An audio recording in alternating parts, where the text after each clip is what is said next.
Tengan todos ustedes muy buenas tardes. Les pido, por favor, si tienen a bien, silenciar sus micrófonos, tal cual habíamos pautado con Carlos Larrosa, el secretario del instituto.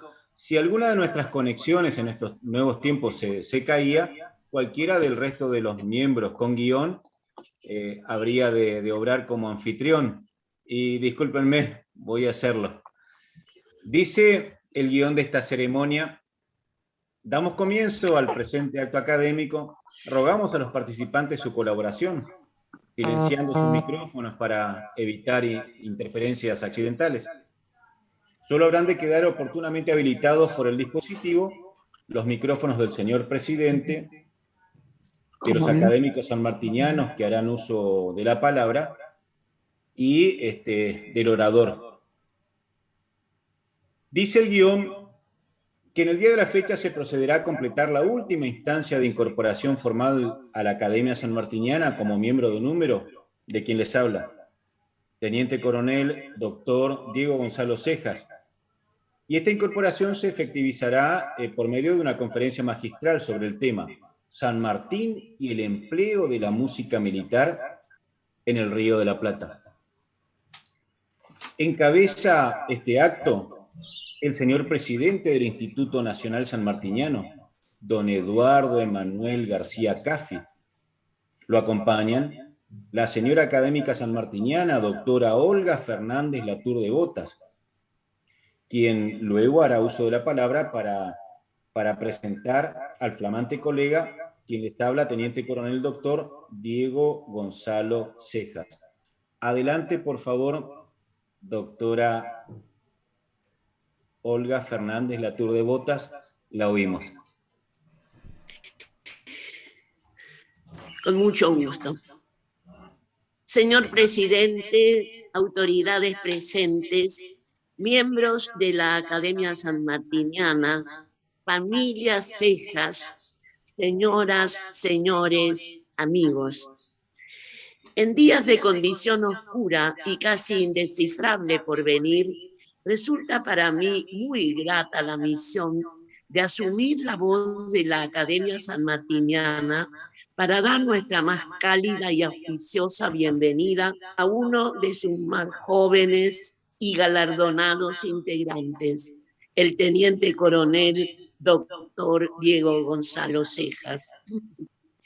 Bien sé que el académico Cejas ha de escuchar con frecuencia muchas otras voces, tanto o más calificadas que la mía, para saludar y agradecerle sus aportes historiográficos y sus contribuciones artísticas. Pero en mi caso hay una razón que me ha ligado a la amistad de este distinguido militar, historiador y músico. El hecho poco frecuente de que, sin haber participado, pudo serlo por la diferencia de edades, de haber participado directamente de mis clases, haya abrazado los temas en que yo a veces abundo, del cancionero histórico político, particularmente militar, con mucho más conocimiento, lo ha hecho, por cierto, desde el punto de vista técnico, pero con la misma pasión con que yo lo hice en mis 20 y pocos años, y de donde resultó mi primer libro, Cantares históricos de la tradición argentina. Ahora es mi turno de volver sobre aquellos materiales tan valiosos y sobre otros coleccionados por Diego Cejas, con la guía erudita de nuestro académico. Guía de una erudición muy poco frecuente en nuestro medio, ya que quienes recogieron letras de cantares pocas veces fueron también músicos, y quienes se refirieron a historia militar no siempre fueron militares de carrera. Todas estas características que proceden de dotes naturales y se intensifican con su cultivo a fuerza de vocación y rigor técnico, las posee el nuevo académico en grado de excelencia. El teniente coronel doctor Diego Gonzalo Cejas nació en la ciudad de Buenos Aires en 1972. Inició sus estudios en Chaco y el instrumento elegido fue la trompeta. Su primer profesor ejecutante de la antigua banda sinfónica del ejército signó rápidamente su rumbo en las coordenadas del compás y la milicia. Ingresó pues al ejército en 1990 y empuñó su instrumento y la batuta como húsar de Pueyrredón, patricio e integrante del Colegio Militar de la Nación. Actualmente se desempeña como jefe de la agrupación sinfónica del ejército. Amén de su vocación como soldado, mereció medalla de oro en la Universidad Nacional del Sur por la obtención del más alto promedio como licenciado en Historia. Posteriormente, alcanzó su maestría en Historia de la Guerra en la Escuela Superior de Guerra, con una tesis dedicada al empleo táctico de la música en las operaciones de la Guerra de la Triple Alianza, magistralmente guiado por el doctor Isidoro Ruiz Moreno. Luego obtuvo su doctorado en Historia en la Universidad Torcuato Di Tella, con una tesis interesada en indagar el rumbo de los versos épicos en la historia argentina. Sus trabajos de tesis fueron publicados como libros o capítulos de libros bajo los siguientes títulos: Sonidos de la Patria, en 2011. Música y soldados en las operaciones de la Guerra de la Triple Alianza, en 2016. Tiempo de marcha, italianos en las bandas militares argentinas, en 2019. Y Versos en pugna, en 2020. Atractivos los títulos, no puedo dejar de destacarlo. Estos libros surgen desde su concepción misma de un trabajo personalísimo, a caballo entre la indagación musicológica, el análisis histórico del discurso y la historia militar. No pudieron haber sido escritos por nadie más que por su autor. Él mismo, maestro de banda, doctor en historia y soldado. Es esa conjunción tan inusual de saberes, capacidades e intereses lo que otorga a estos trabajos aquello que, a mi entender, constituye su principal mérito: un resultado original y revelador sobre hechos de la historia patria. Hoy, el teniente coronel doctor Diego Gonzalo Cejas nos referirá un episodio particular de nuestra historia: San Martín y el empleo de la música militar en el Río de la Plata, 1812-1824. Le damos ya nuestra bienvenida. Muy atenta, queridísima doctora, por sus palabras y su recepción. Muy atenta, muchísimas gracias. Con mucho gusto. Y ahora, con motivo de este acto de incorporación, nos dirigirá unas palabras el señor presidente del Instituto Nacional Sanmartiniano, don Eduardo Emanuel García Caffi. Adelante, señor presidente. Muchas gracias.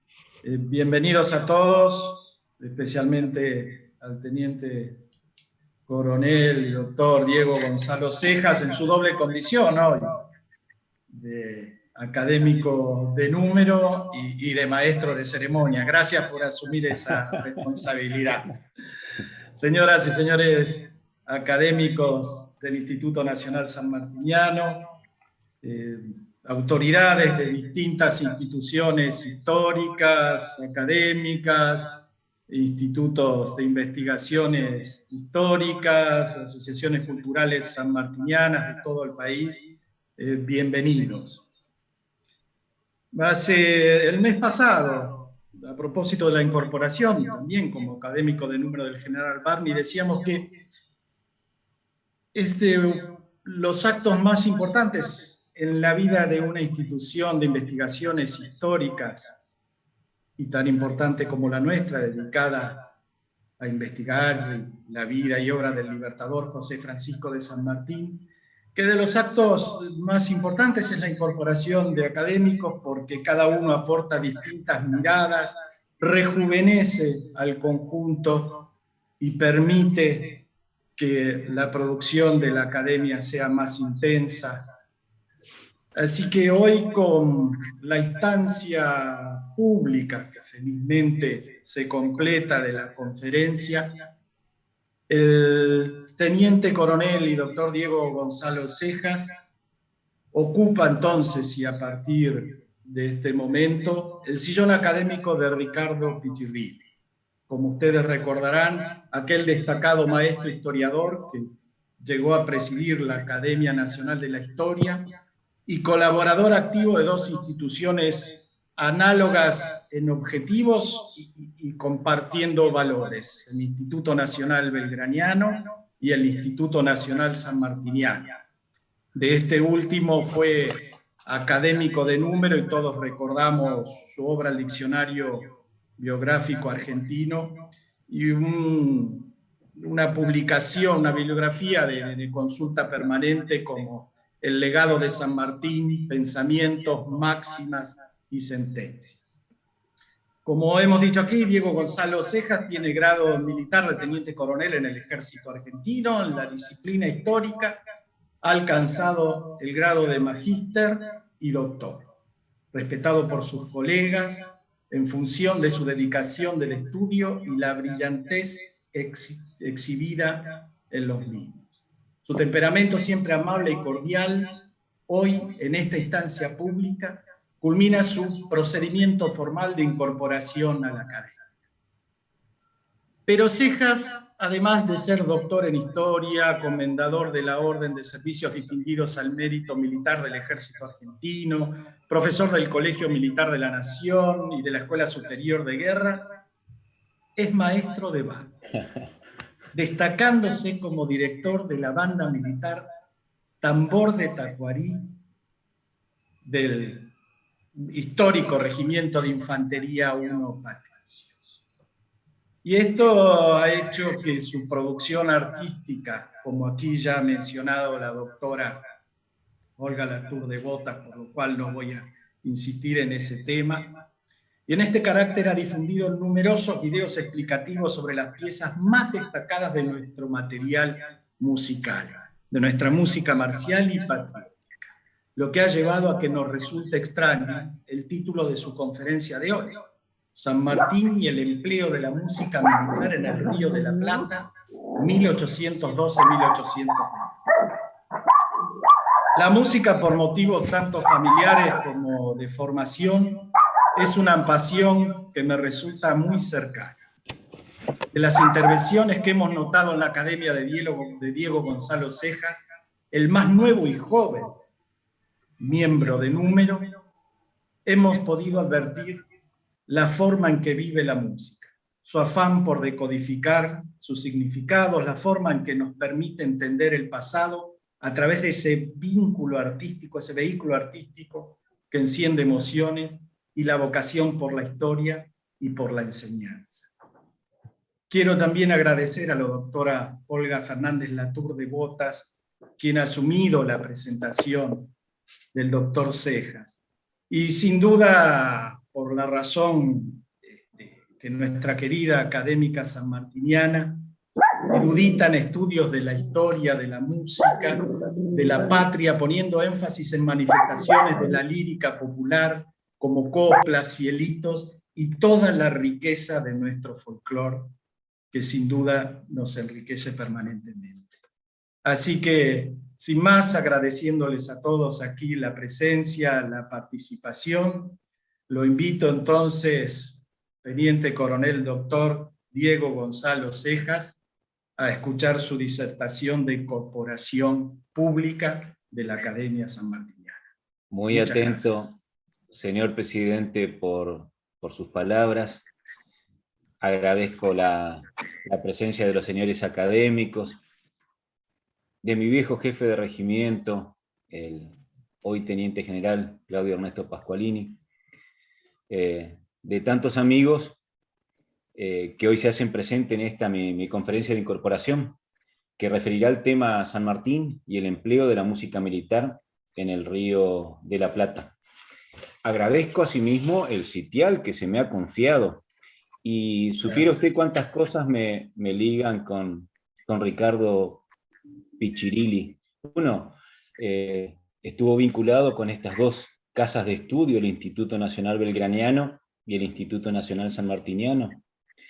Nació en Azul, que fue mi primer destino militar, y se educó y luego también enseñó en la Escuela Normal de Azul. Si usted supiera el montón de veces que toqué en esa escuela normal con la banda de húsares, y esencialmente porque fue un maestro, y eso pretendo ser también un maestro que siempre esté enseñando.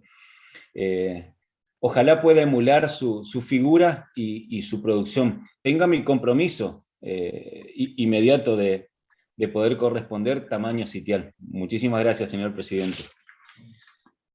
Y ya vamos directamente a San Martín y al empleo de la música militar en el Río de la Plata, entre 1812 y 1824, toda la epopeya sanmartiniana aquí en nuestro Río de la Plata.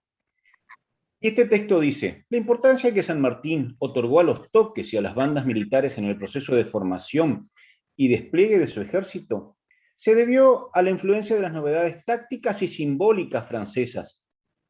En cierto modo, el paso de las bandas francesas por las ciudades españolas que defendió San Martín influenció los orgánicos, es decir, la cantidad de músicos, la variedad de los instrumentos, la calidad y el repertorio del ejército hispano. Pero también la propia afición por la música que tenía San Martín se debió a una educación musical que él recibió de Fernando Sor, uno de los guitarristas españoles más famosos, también capitán del ejército hispano y autor de piezas patrióticas y de piezas para guitarra. Y todo este acervo cultural acompañó a San Martín al Río de la Plata. Vamos a oír inmediatamente una pieza que está atribuida a José de San Martín. Para ustedes esta primera pieza musical atribuida a San Martín, La Gota de Agua, que suena de este modo.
Entonces La Gota de Agua, pieza atribuida a San Martín, diremos que hasta el arribo del general San Martín, aquí al Río de la Plata, no existían toques para la caballería local. Al decir de José María Paz, textual, no se seguía una táctica especial para este arma. Se daba la voz de avancen y cada cual hacía lo que se antojaba. Textual de José María Paz.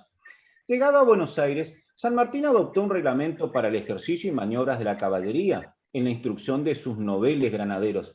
Y así asignó a la nueva unidad una plana mayor con 13 trompetas para ordenar los cambios de formación y velocidad. Y una expresión de la época, a trompa tañida. En el cuartel del Retiro enseñó la transmisión de órdenes mediante señas de sable y toques militares. Esta combinación de señas de sable y toques lanzaba jinetes a la carga o los detenía en breves instantes. Debemos recordar que la velocidad de la caballería eran 3 cuadras por minuto, 300 metros por minuto, y había que detener o poner en marcha una masa de jinetes. Y esto se hacía con señas de sable, insisto, y toques de trompeta. Era como tener una radio actualmente en un tanque. Entonces, esta combinación de toques y señas lanzaba jinetes a la carga o los detenía en breves instantes. Para romper el movimiento, el jefe indicaba la dirección y el clarín tocaría marcha. A corta distancia, llevaría su sable varias veces verticalmente sobre la cabeza y el músico de órdenes impondría el trote. A los 150 metros, tras un sonoro anuncio, tomaban el galope y a 60 metros del enemigo, un molinete sobre la cabeza dado por el jefe indicaría el aire de carga y entrevero. El trompeta repetía el ¡a degüello! Y los jinetes se elevaban sobre los estribos y chocaban violentamente contra el objetivo. Este es el toque de a degüello que San Martín instauró en el Río de la Plata y el que se oyó en todas y cada una de las cargas que pidieron.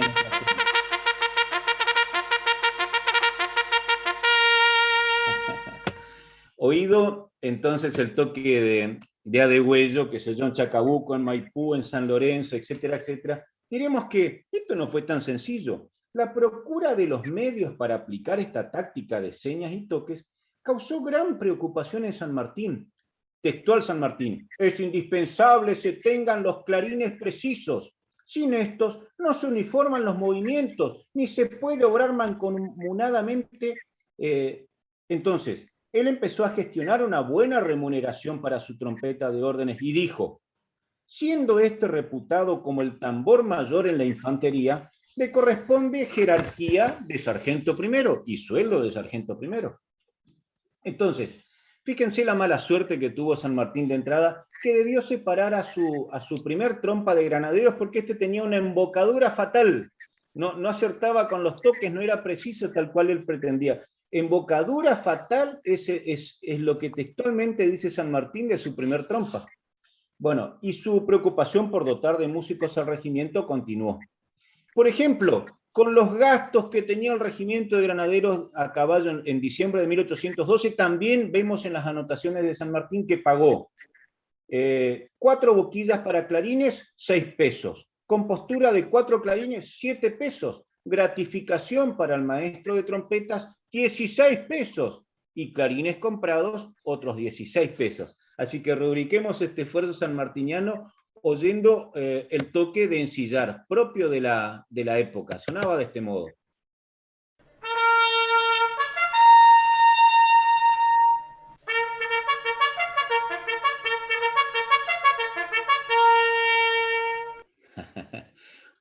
Oído en toque, entonces el toque de ensillar que San Martín enseñó a sus granaderos aquí, que son los actuales, créanme, ya les voy a contar esto.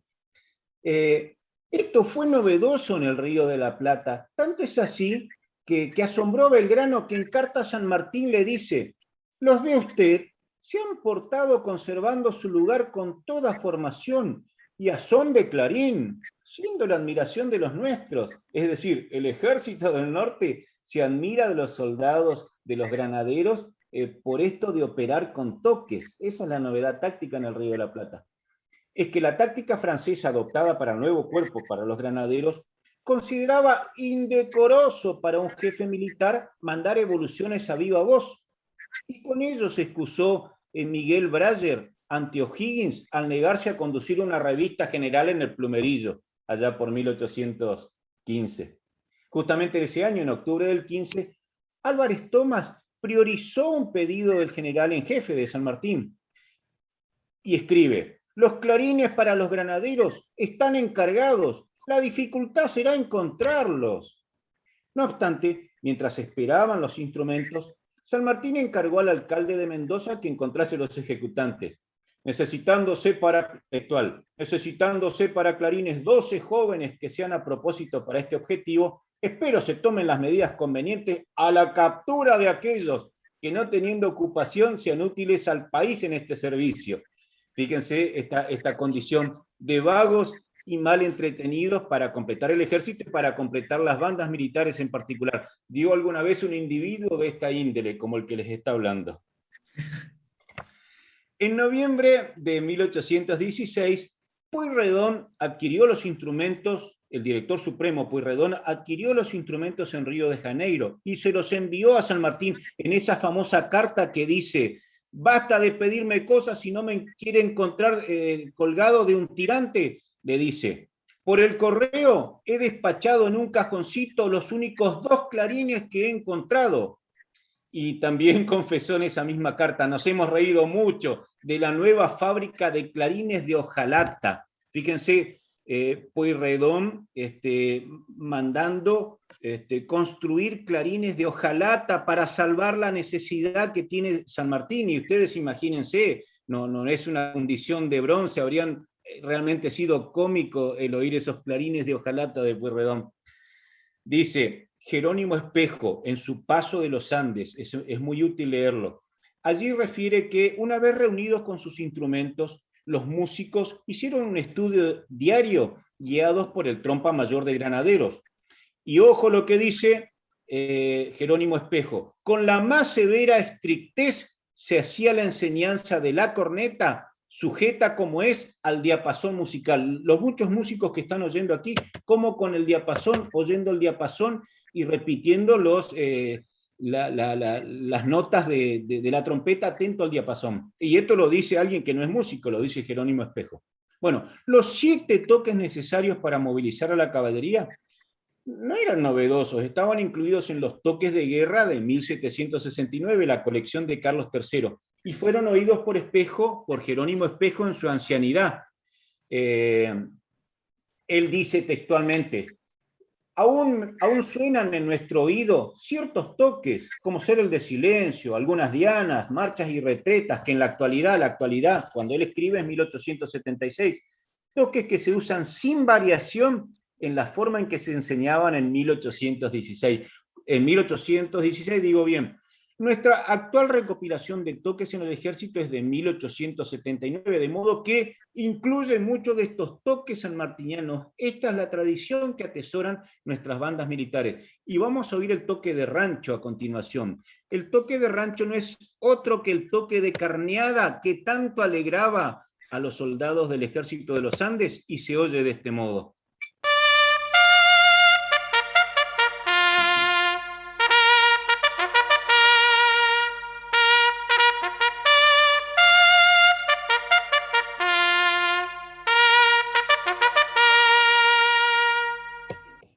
Les quiero contar que alegraba a los soldados del ejército de los Andes, y aún cuando suena en el Colegio Militar de la Nación nos alegra a todos. Les quiero contar algo revelador, pero apenas se los presento, porque esto es motivo de otra conversación posterior. Sirvieron como trompas de granaderos muchos músicos guaraníes, porque no encontrando trompetas que supieran montar en Buenos Aires, fue a buscarlo a las reducciones guaraníticas. Él sabía que los indios de las reducciones habían sido muy bien educados por los jesuitas en la música y que sabían montar. Entonces, oigan ustedes los nombres de algunos legendarios trompas de granaderos: Juan Huachunchú, Diego Marungá, Mariano Ariaré, Juan Avestí, Ignacio Arguí y Miguel Chepollá. Son todos indios guaraníes. Incluso Cosme Chirú, el gran trompa que da nombre a una de nuestras bandas militares que murió en Ituzaingó en 1827, es un indio guaraní reclutado por San Martín en las reducciones. Eso quería compartir con ustedes. Dejamos a los trompas en paz. Un momento, vamos a las bandas del ejército sanmartiniano. Un impulso similar al que tuvieron las trompetas tuvieron las bandas militares. Localmente estas habían surgido con las invasiones inglesas y la posterior militarización urbana. Buenos Aires y Mendoza en particular quedaron muy impresionadas por el paso de los músicos ingleses. Mendoza, ¿por qué? Porque había recibido un contingente de 6 músicos ingleses prisioneros, quienes lucieron su arte en el ambiente local. Finalmente estos fueron recluidos en Luján, luego de vueltos de Mendoza, y allí animaron las reuniones de familias acomodadas. Ojo, entre las nuevas bandas de Buenos Aires, luego de las invasiones inglesas, se destacó la banda de Vizcaínos, dirigida por Víctor de la Prada, con gran educación y formación musical en Francia. Atento a lo que digo, fue el maestro y director de la primera Academia de Música Instrumental. Y siendo director de esa Academia de Música Instrumental, recibió al cuyano Rafael Vargas, quien le encomendó 16 de sus esclavos para que estudiaran instrumentos de viento. Estos esclavos de Rafael Vargas, el famoso hacendado mendocino, estudiaron música durante 4 años, regresaron a Mendoza y formaron una banda completa que amenizó las fiestas de Rafael Vargas, las procesiones de la Iglesia de la Merced y los actos públicos en Mendoza. En agosto de 1816, Vargas se la obsequió completa al general San Martín para el ejército de los Andes. Entonces, San Martín, una gran alegría, tiene una banda formada, equipada, instruida para el ejército de los Andes, y se lo da al batallón 11 de línea, primera banda de San Martín. San Martín recurrió a los esclavos para completar el ejército de los Andes y también sus bandas. El reclutamiento, digámoslo, era resistido porque la esclavitud constituía la mano de obra del trabajo urbano y agrícola de los propietarios de Cuyo. Quiero que sepan que entre los negros del servicio doméstico eran muy apreciados aquellos que supieran música. Por ejemplo, el telégrafo mercantil en 1801 ofrece muy sobrevaluado a un negro. ¿Por qué? Por el hecho de saber tocar música, flauta, oboe y guitarra. De modo que tiene una especialización muy particular. San Martín explotó esas condiciones y los destinó a completar las bandas de los batallones 7, 8 y 11. ¿Por qué debían ser músicos de color los que completasen estas bandas? Por una orden que da San Martín. Y textual dice: en todos los cuerpos deberán ser los tambores, trompetas, pífanos y clarinetes hombres del mismo color que la tropa del regimiento en que sirven. San Martín reclama en 1816, debiendo aumentarse el número de tambores en proporción al que ha de tener la fuerza de cada cuerpo, espero que vuestra señoría, allí le dice al gobernador, se sirva a proporcionar 12 muchachos, procurando que sean de casta de color, para que de ahora en más reciban en el piquete número 8 la instrucción necesaria y se hallen oportunamente en estado de servicio. Fíjense la procura constante. ¿Qué les quiero pasar con esto? La procura constante de instrumentos y de músicos para completar. 5.000 hombres fueron el ejército de los Andes y al menos 250 de ellos fueron músicos. No es una necesidad artística, es una necesidad táctica para hacerlos desplazar más rápidamente. Jerónimo Espejo describe que estos aprendices de las bandas del regimiento 7, 8, el 11 de línea y 1 de cazadores de los Andes, el actual 20 de infantería, hacían un estudio diario tras el espaldón de Tirar al Blanco, unos 800 metros atrás de los cuarteles del Plumerillo. Si alguien conoce Mendoza, es donde más o menos está la ruta y están los aviones veteranos de la Guerra de Malvinas, allí estaba el famoso espaldón. Ahí detrás de eso practicaban los músicos. Y al tambor más antiguo se le encargó el arreglo y la uniformidad de los toques de caja. Vamos a oír, como eran todos batallones de infantería, estos batallones tocaban, y esto no es una presunción, se los doy por cierto, la marcha de los fusileros, para acompasar el desplazamiento.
Lo que les quiero contar es que la banda del 11 era la más completa y educada musicalmente. Las otras son bandas lisas. ¿Y qué es una banda lisa? La banda de tambores, la banda de pífanos lisos, sin llaves, de trompetas sin llaves, los instrumentos de órdenes reunidos al frente de un regimiento, son la banda lisa de ese regimiento.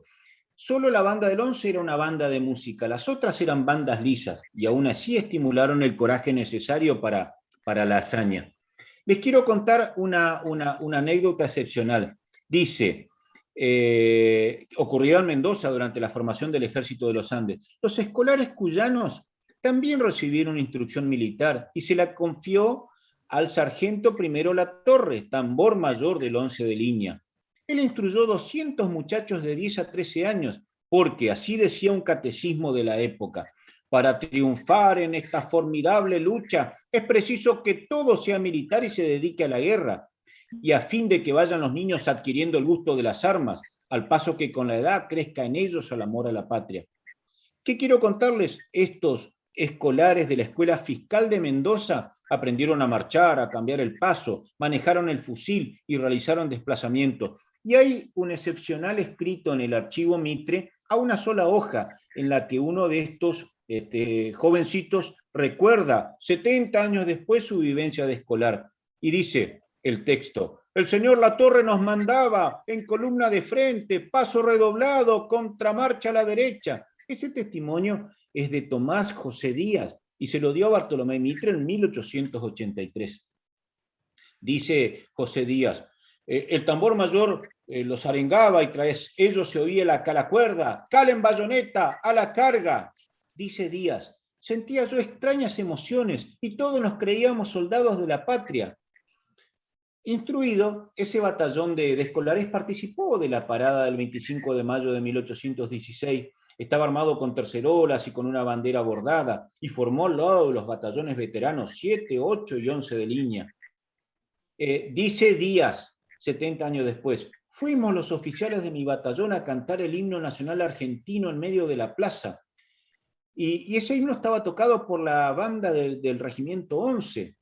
La introducción de este himno es tan majestuosa y linda. El compositor de esta música fue inspirado por Dios. Fíjense esas impresiones, esas tiernas impresiones en los niños mendocinos. Finalizada la formación, el batallón marchó a la casa de San Martín al son de la banda. ¡Qué marcha tan entusiasta tocan!, recordó Díaz. Nos parecía que íbamos marchando con el general San Martín y el ejército para Chile, a dar libertad a los chilenos y a los peruanos. Imagino, estas marchas tocadas eran de la colección de ordenanza de Carlos III, y seguramente luego de tan oída la marcha de los fusileros, también era oída la marcha de los granaderos de infantería, que suena de este modo.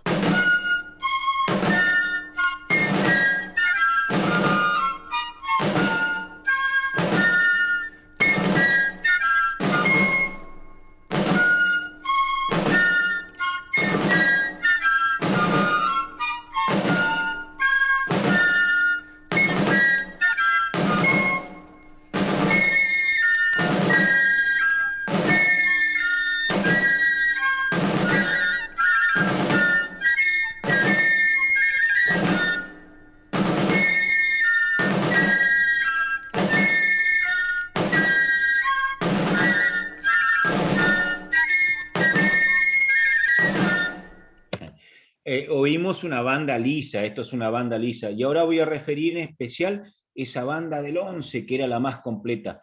Y quiero que ustedes noten de esta correspondencia de San Martín que leo la importancia que él da en la procura y el completamiento de las bandas militares. Por ejemplo, hay una carta en la que él refiere que tiene un nuevo músico, Manuel Sotomayor, es un chileno emigrado, y su trabajo fue bien conceptuado por Las Heras. Las Heras le dice a San Martín: este Manuel Sotomayor se haya encargado por contrato que tengo con él de la instrucción y enseñanza de los músicos de mi batallón, y si debe irse, yo no podré perfeccionar la banda y esta se va a atrasar con los conocimientos adquiridos. Es que un músico instruido era de particular importancia en aquellos tiempos, según se desprende, insisto, de esta correspondencia. En agosto de 1816, Las Heras pidió a San Martín por un músico de clarinete, llamado Enrique Vargas, quien servía como soldado en otro piquete, en el piquete del 8. Y dice Las Heras textualmente, lo pide por la ventaja que resultará a la banda de mi regimiento con el aumento de la plaza de este individuo que tiene calidad y que carece el piquete número 8, argumentó. Les quiero contar que la banda del 11, la más importante del Ejército de los Andes, también continuó su rol social en Mendoza, pues tocaba, como lo hacía antes, en las misas y en los bailes, aún sirviendo a órdenes de San Martín. San Martín la prestaba en las misas y en los bailes. Y la crónica, ¿de dónde se desprende esto? De la crónica de los diarios del momento, dice: concluyó el sermón, el sacerdote dijo el credo num deo, tocó la banda y cantaron. Por la noche bailaban las señoras patriotas y los caballeros patriotas, y la banda de música que tocaba era la del número 11. Las otras bandas tocaban en los cuarteles. Y ahora quiero hacerles oír la sonoridad particular. Esta es una marcha de la época tocada por una banda completa. Esta es la marcha Cortejo Militar. Aquí hay serpentones, aquí hay fagotes, aquí hay trompas. El cortejo militar suena de este modo.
Oímos las sonoridades de la banda del 11 de línea, presumo yo por los instrumentos que tenía y la formación, la calidad de la formación musical de sus ejecutantes sonaría de este modo. Bueno, las oímos en instrucción, las oímos en Mendoza, a estas bandas, y ahora las vamos a oír en acción en el cruce de los Andes y en las batallas de Chacabuco y Maipú.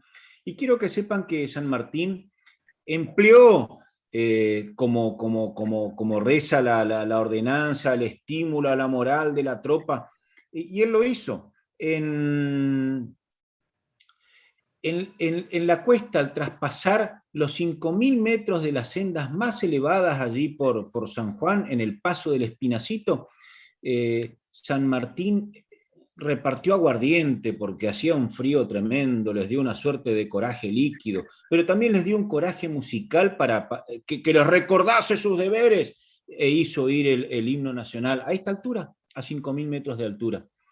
Y luego, ya en vísperas de Chacabuco, se revela todo lo ejercitado por San Martín, y lo ejercitado en velocidad, porque para eso estaban las bandas militares. Dice textualmente el parte: la cumbre fue coronada por los atacantes con las primeras luces del alba, al son de las bandas militares.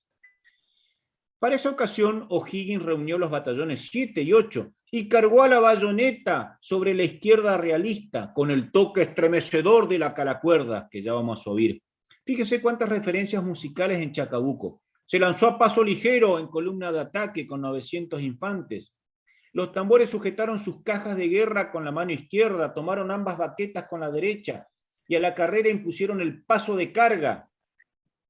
El rechazo de esta carga del 7 y el 8 de infantería fue anunciado por los defensores con un ¡Viva el Rey! Y la música detestable del batallón Chiloé y los pífanos y tambores del Talavera, que tomamos luego de la acción como botines de guerra. Quiero recordarles otras impresiones sonoras de ese Chacabuco. Soler mandó tocar a Degüello, toque que oímos hace un momento, e hizo gritar ¡Viva la patria! Al momento de precipitarse los granaderos en ataque de flanco. Como consecuencia de estas acciones, los infantes realistas dejaron sus posiciones y se desbandaron. Quiero hacerles oír ahora el toque de calacuerda, el que principió todas y cada una de las acciones de la infantería argentina. Aquí, en el Ejército del Norte, quiero que oigan en el dinamismo de este toque la velocidad, el trote que se necesita para ir y embestirse al arma blanca y decidir la acción al arma blanca lo más velozmente posible. Toque de calacuerda, para ustedes.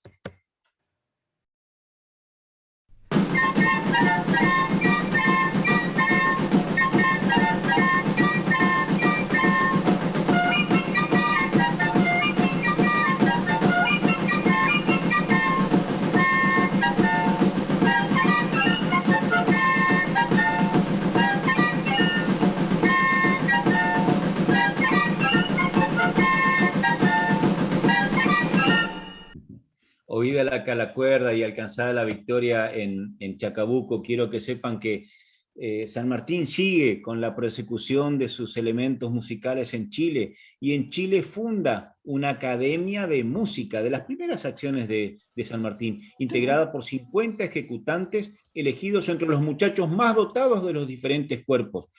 Y la experiencia fue puesta bajo la dirección del teniente Antonio Martínez del 8 de línea, el que enseñaba de oído. Hay algunas referencias de él, de enseñar de oído a sus músicos, y refiere Soler que es la forma más difícil de enseñar música. Ojo que San Martín pone a estudiar a los jóvenes chilenos instrumentos y también insinúa a O'Higgins la necesidad de encargar a Buenos Aires 4 o 5 juegos completos de instrumentos y a Inglaterra 60 clarines, de los mismos que usa la caballería inglesa textual. Quiero decirles que el 6 de noviembre de 1817 se encargaron 100 clarines y a principios de 1818 llegaron a Chile procedentes de Boston 4 cajas de tambores y de Londres llegaron 14 cajones de instrumentos. Estamos en las vísperas de Maipú y en marzo de 1818 el Ejército Unido con sus 286 plazas de músicos, esta es la cantidad de músicos que tiene el Ejército de los Andes, de 5.000 hombres que tiene San Martín, 286 de ellos son músicos, acampó en Cancha Rayada. Acamparon, dice Olazábal textualmente, que había un brillo de las armas por el choque del sol, y todo se acentuaba con la armonía de las lucidas bandas de música de los batallones. Ustedes saben la acción desesperada que hubo en Cancha Rayada en esa noche. Y el asalto, y allí se perdieron. En esa acción los patriotas perdieron la artillería, 4 banderas, la insignia del general y 60 tambores. Se perdió en Cancha Rayada. Quiero que sepan que estos tambores pertenecían a los batallones de infantería 2 de Chile y al 8 de línea nuestro. Aún así, a comienzos de abril, el ejército retomó las operaciones y el 5 al mediodía el batallón 11 nuevamente principió la acción a la carga y con el arma al brazo y a paso de vencedores, un montón de referencias musicales. La lucha fue encarnizada en Maipú y resistió particularmente el regimiento Burgos, al que se le tomó 23 tambores, entre otras tanto botín de guerra, 2 redoblantes, 2 tambores, 2 panderetas, 2 clarinetes, una medialuna, una trompa, es decir, un corno, una corneta y un fagot. Asimismo, fueron tomados prisioneros 17 tambores, 4 pífanos y 4 cornetas del batallón Talavera. Y quiero que sepan que la suerte de esos músicos, en atención a su capacitación, era servir en el Ejército Patriota. Así que contentísimo con el reclutamiento de tantos músicos nuevos, San Martín. Quiero que oigan, por favor, y esta es una pieza excepcional, y aquí homenajeo a quien considero mi maestra, la doctora Olga Latour de Botas, porque ella nos enseñó sobre Hidalgo y sobre sus versos patrióticos, y quiero hacerles oír El Cielito de Maipú, interpretado por el teniente Leonardo Lasarte, quien hoy me acompaña en la responsabilidad en el Colegio Militar de la Nación. El Cielito era una de las piezas preferidas de aquel momento, y sobre sus sones se divulgan contenidos guerreros en los espacios de sociabilidad del momento, los fogones, las tertulias, en fin. El Cielito de Maipú, que cuenta la acción de ese día, suena de este modo. Canta esta noche a tu gusto y nos veremos mañana, y nos veremos mañana. Se reúnen los dispersos y marchan las divisiones, y ya andaban los paisanos con muy malas intenciones, con muy malas intenciones. Aliaba cielo y más cielo, cielito de la cadena, para disfrutar placeres es preciso sentir penas, es preciso sentir penas. Al fin el 5 de abril se vieron las dos armadas en el arroyo Maipú, que hace como una quebrada, que hace como una quebrada. Un relato magnífico de la batalla de Maipú en los versos de este Cielito compuesto por Bartolomé Hidalgo. Estamos en un año muy especial porque es el bicentenario de la muerte de Bartolomé Hidalgo, este bardo del Río de la Plata. Pero continuemos con San Martín. Y ya casi la última referencia en atención al horario y en atención a ser respetuoso con ustedes. Quiero que conozcan otra faceta de José de San Martín, su faceta de cantante y de comprometido con el himno nacional argentino, pieza que él promueve en Buenos Aires con el segundo triunvirato y que luego lleva a Chile y luego lleva a Perú, y es la primera canción patria de estas naciones. Es un poco estar atento a los dispositivos simbólicos que él había oído en Francia con la Marsellesa y que también divulga aquí en el Río de la Plata. Hay una referencia muy especial, y con esto termino, por la gran fiesta y baile que hay en Santiago por el triunfo en Maipú. A ese baile concurrieron el general en jefe, los oficiales y familias distinguidas, y una gran banda de música que tocaba aires marciales en los intervalos de la danza. Todo esto lo recordó Samuel Jay. Y otro testigo narró el momento de la canción nacional, coreada por el mismo San Martín, y dice: todos se pusieron de pie, hízose introducir en el comedor dos negros con sus trompas, y al son viril y majestuoso de estos instrumentos hízose oír la voz de bajo, era una voz de barítono, y con un acento andaluz, áspera, pero afinada y entera del héroe. Precisamente San Martín era el que introdujo esta fórmula de crear himnos para las naciones redimidas. Nuestra canción, como les dije, fue cantada en Chile y en Perú hasta la adopción de sus respectivos símbolos musicales. Voy a hacerles oír, no es el himno de aquel momento, pero es la versión más antigua que pude procurar de nuestro himno nacional, para que evoquemos...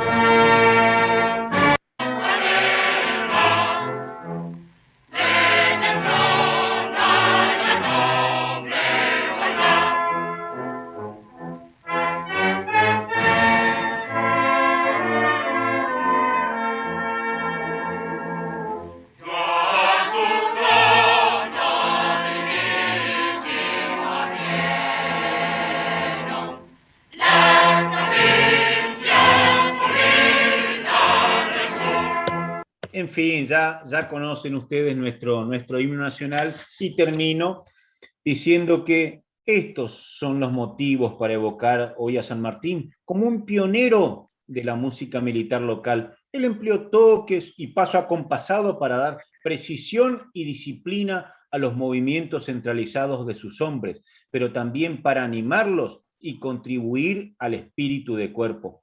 La música se identificó de tal manera con los granaderos a caballo y el ejército de los Andes, que pareciera que estos no pudieron haber realizado sus hazañas sin el oportuno auxilio de la música. Donde hubo soldados de San Martín, hubo música, y entre todos ellos abundó la gloria acumulada de 12 años de campaña.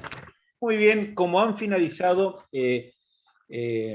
todas estas exposiciones, lo vamos a hacer así de este modo. Agradezco a todos los presentes, esto debía hacerlo nuestro Carlos Larrosa, quien luego, porque hemos superado toda la capacidad de estos medios de comunicación, no pudo ingresar nuevamente a la sala. Dice el guión que él procuró para nosotros que de esta forma damos por terminado el presente acto. Si alguien lo arma, yo no tengo problema en y agradecemos la participación de todos ustedes. Muchas gracias. Bravo. Gracias. Muchas gracias. Felicitaciones, Diego. Muchísimas gracias por esta maravillosa conferencia y por supuesto a todos ustedes por haber participado. Un gusto ver tantas caras amigas y reconocidas. Gracias Felicitaciones a todos. nuevamente y hasta pronto. Gracias a todos.